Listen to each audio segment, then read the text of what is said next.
दो दुश्मन पायलट एक अनजान आइलैंड पर क्रैश होते हैं और सर्वाइवल के लिए एक दूसरे को मारने पर उतर आते हैं। तभी जंगल के पीछे से अचानक एक इतना बड़ा हाथ निकलता है जैसे कोई जिंदा पहाड़ हिल गया हो, क्योंकि ये आइलैंड इंसानों का नहीं है, यहाँ का असली किंग कॉन्ग है। सीन बदलता है। दो रिसर्चर्स एक सीक्रेट मीटिंग में बैठे होते हैं। उनके सामने एक पुराना मैप रखा होता है, ऐसा मैप जिसमें दुनिया के बीचों बीच एक ऐसा आइलैंड मार्क है जो किसी भी ऑफिशियल रिकॉर्ड में मौजूद नहीं है। दोनों मिलकर प्रोफेसर से उस जगह को एक्सप्लोर करने की परमिशन मांगते हैं। शुरुआत में प्रोफेसर साफ मना कर देता है, लेकिन जैसे ही उसे पता चलता है कि वहां रिसर्च के लिए रशियन सैटेलाइट भेजा जाने वाला है, वो तुरंत मान जाता है। परमिशन मिलते ही तैयारियां शुरू हो जाती हैं। अलग अलग जगहों से लोग बुलाए जाते हैं, सोल्जर्स, साइंटिस्ट्स और कुछ ऐसे लोग जो अनजान जगहों पर सरवाइव करना जानते हैं। सब एक जगह इकट्ठा होते हैं और फिर एक बड़े मिलिट्री शिप के साथ अपनी जर्नी शुरू करते हैं। कुछ ही देर में उन्हें दूर एक ऐसी जगह दिखाई देती है जो पूरी तरह घने बादलों से घिरी हुई होती है। वहां तक सीधा पहुंचना नामुमकिन होता है, इसलिए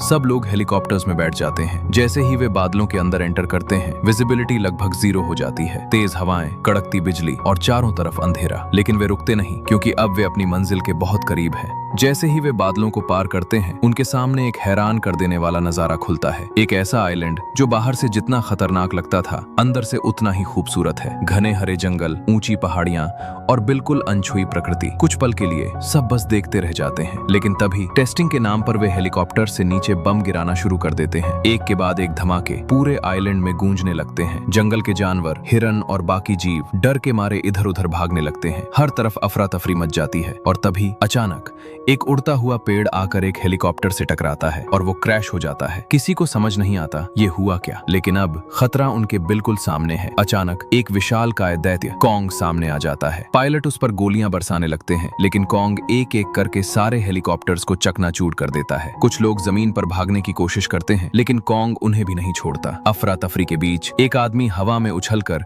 सीधे दूसरे हेलीकॉप्टर से टकरा जाता है। पायलट संभल भी नहीं पाता और वो भी क्रैश हो जाता है। क्रैश के बाद बचे हुए लोग अलग अलग जगह बिखर जाते हैं। कोई जंगल के अंदर गिरता है तो कोई क्रैश साइट के पास ही रह जाता है। तभी एक आदमी हेलीकॉप्टर के लिए कॉल करता है, लेकिन जेम्स समझ जाता है अब कोई हेलीकॉप्टर बचा ही नहीं है। वो सबको कहता है अब हमें बोट तक पहुंचना होगा, वही हमारा आखिरी रास्ता है। दूसरी तरफ कॉलोनियल अपनी टीम लीड कर रहा होता है। वो गन पॉइंट पर रिसर्चर से पूछता है, तुम्हें पहले से पता था यहाँ कॉन्ग है, फिर भी तुमने बम गिराए, आखिर तुम हो कौन? रिसर्चर बताता है, सालों पहले एक हादसे में उसका परिवार और हजारों लोग मारे गए थे। सबने उसे एक एक्सीडेंट माना, लेकिन उसे यकीन था वहाँ कोई बड़ा मॉन्स्टर था और उसी सच को साबित करने के लिए वो यहाँ आया है। दूसरी तरफ जेम्स अपनी टीम के साथ बोट की तरफ बढ़ रहा होता है। तभी रास्ते में उनके सामने एक विशाल भैंस जैसा क्रीचर आ जाता है। उसका साइज देखकर सब एक पल के लिए जम जाते हैं। टीम घबराकर फायरिंग करने ही वाली होती है, लेकिन जेम्स उन्हें तुरंत रोक देता है। धीरे धीरे वो क्रीचर मुड़कर चला जाता है। इधर कॉलोनियल कहता है, हम कॉन्ग को मारेंगे और अपने साथियों का बदला लेंगे। टीम आगे बढ़ती है, सब कुछ शांत लगता है, लेकिन अचानक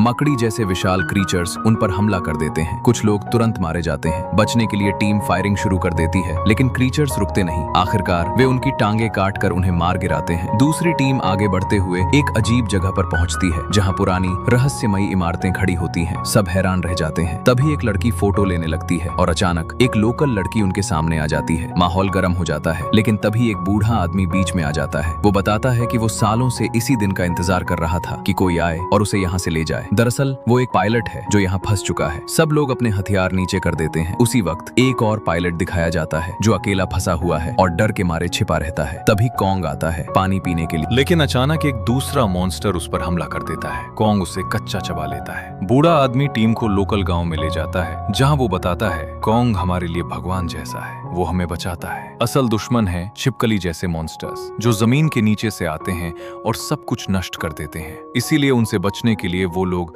ऊंचे ऊंचे दीवार बनाए हैं। फिर वो बताता है इस आइलैंड से निकलने का सिर्फ एक रास्ता है, नॉर्थ साइड पर एक पुरानी बोट है। उधर कॉलोनियल अपनी टीम के साथ आगे बढ़ता है। वे उस बोट तक पहुंच जाते हैं और उसे ठीक करने लगते हैं। इसी बीच वो अकेला पायलट फिर से संपर्क करने की कोशिश करता है, लेकिन इस बार एक छिपकली मॉन्स्टर उसे निगल जाता है। जेम्स की टीम बोट ठीक करके निकलने की तैयारी कर लेती है। कुछ देर बाद कॉलोनियल की टीम भी वहां पहुंचती है। जेम्स कहता है चलो बोट में आ जाओ, लेकिन कॉलोनियल साफ मना कर देता है। वो कहते हैं कि उनके उनके एक पायलट वेस्ट की जंगलों में खो गए हैं और वो उनके बिना नहीं जाएगा। उसे लगता है कि वो अभी भी जिंदा है, लेकिन सच्चाई कुछ और होती है। बूढ़ा आदमी कहता है कि वेस्ट साइड बहुत खतरनाक है, वहाँ छिपकली जैसे मॉन्स्टर्स रहते हैं, लेकिन कॉलोनियल नहीं मानता और अपनी टीम के साथ वहीं चला जाता है। जैसे ही खतरे के संकेत मिलते हैं, सब लोग कंकालों के पीछे छिप जाते हैं। तभी एक भयानक मॉन्स्टर सामने आता है और उनके सामने एक इंसानी खोपड़ी उगल देता है। जेम्स तुरंत समझ जाता है ये उसी पायलट का सिर है जिसे वो लोग ढूंढ रहे हैं। अब सब लड़ने के लिए तैयार हो जाते हैं, लेकिन तभी मॉन्स्टर एक रिसर्चर को निगल जाता है। टीम उस पर फायरिंग शुरू कर देती है, लेकिन मॉन्स्टर किसी को नहीं छोड़ता। वो लड़की के पीछे पड़ जाता है। तभी आग का इस्तेमाल करके उसे बचा लेता है। चारों तरफ से पंछी और मॉन्स्टर्स हमला करने लगते हैं। जेम्स तलवार और मास्क पहनकर एक एक करके सबका सामना करता है और लड़की भी एक मॉन्स्टर को आग से जला देती है। लड़ाई खत्म हो जाती है और सभी लोग वहां से निकलने लगते हैं। तभी बूढ़ा आदमी गुस्से में कहता है हमें तुरंत यहाँ से निकलना होगा अभी। लेकिन कॉलोनियल का एक ही जवाब होता है, मैं पायलट के बिना कहीं नहीं जाऊंगा। जेम्स गंभीर होकर कहता है वो पायलट मर चुका है। कॉलोनियल फिर भी नहीं मानता। असल में उनके इरादा कुछ और ही होता है। वो कॉन्ग को मारना चाहता है क्योंकि कॉन्ग ने उसके सैनिकों को मार दिया था। बूढ़ा आदमी उसे रोकने की कोशिश करता है और दूसरी रिसर्चर भी उसे समझाती है, लेकिन कॉलोनियल किसी की नहीं सुनता। वो सब पर गन तान देता है। जेम्स के पास कोई रास्ता नहीं बचता और मजबूरी में सभी लोग कॉन्ग को ढूंढने निकल पड़ते हैं। रात हो जाती है। कॉलोनियल आग जलाकर कॉन्ग का इंतजार करने लगता है। दूसरी तरफ जेम्स अपनी टीम के साथ कॉन्ग को बचाने की तैयारी करता है। जैसे ही कॉन्ग पानी में आता है, कॉलोनियल तेल डालकर आग जला देता है। तभी जेम्स की टीम सामने आकर चेतावनी देती है ये सब बंद करो वरना हम गोली चला देंगे, लेकिन कॉलोनियल नहीं मानता। और तभी अचानक वहां एंट्री होती है एक भयानक छिपकली जैसे मॉन्स्टर की, जो सबसे ज्यादा ताकतवर होता है। उसे देखकर सभी लोग डर के मारे भागने लगते हैं, लेकिन कॉलोनियल वहीं खड़ा रह जाता है। वो रिमोट दबाने ही वाला होता है कि तभी कॉन्ग आकर उसे मार देता है और फिर शुरू होती है कॉन्ग और उस मॉन्स्टर के बीच जबरदस्त लड़ाई। दोनों एक दूसरे पर टूट पड़ते हैं, लेकिन अचानक मॉन्स्टर कॉन्ग को छोड़कर जेम्स की टीम के पीछे भागता है। जेम्स और उसकी टीम भागते हुए पानी के किनारे पहुंचते हैं। तभी उनका एक सैनिक हाथ में ग्रेनेड लेकर मॉन्स्टर के सामने खड़ा हो जाता है, लेकिन मॉन्स्टर उसे मारकर दूर फेंक देता है। जैसे ही मॉन्स्टर उन लोगों के करीब आता है, कॉन्ग एक बड़ा पत्थर उठाकर उसके मुंह पर दे मारता है और फिर दोनों के बीच लड़ाई और भी खतरनाक हो जाती है। रिसर्चर भी उन पर फायरिंग शुरू कर देते हैं और लड़की भी सीधे मॉन्स्टर के मुंह में गोली मारती है, लेकिन मॉन्स्टर रुकने का नाम ही नहीं लेता। तभी जंजीरों में बंधा कॉन्ग अपनी चेन निकालकर मॉन्स्टर के मुंह पर जोरदार वार करता है, लेकिन इस लड़ाई के दौरान लड़की पानी में गिर जाती है। तभी कॉन्ग पूरी ताकत लगाकर मॉन्स्टर को चीर देता है और तुरंत लड़की को बचा लेता है और कॉन्ग लड़की को छोड़कर वहां से चलने लगता है। कुछ देर बाद लड़की को होश आता है। दोनों कॉन्ग की तरफ देखता है और कॉन्ग भी आखिरी बार उनकी तरफ देखता है, जैसे अलविदा कह रहा हो।